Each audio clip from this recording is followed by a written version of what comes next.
You've been eating in a calorie deficit for weeks and the scale still hasn't changed.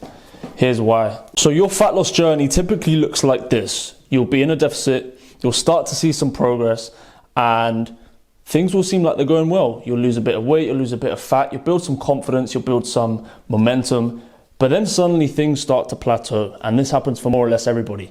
Now, the common advice you hear online is, well, just drop the calories even further.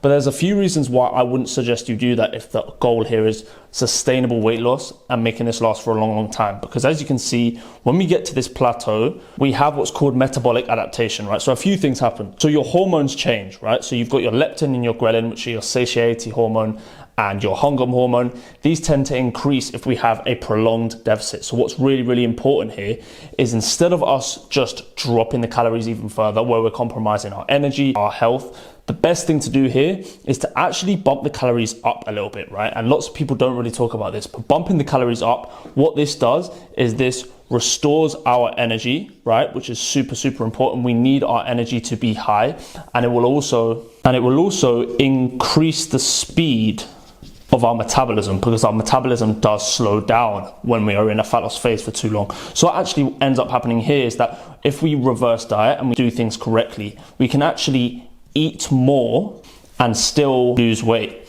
So what ends up happening here is after we do what's called a maintenance phase, we can then go back into another deficit with more energy, more enjoyment. If that makes sense.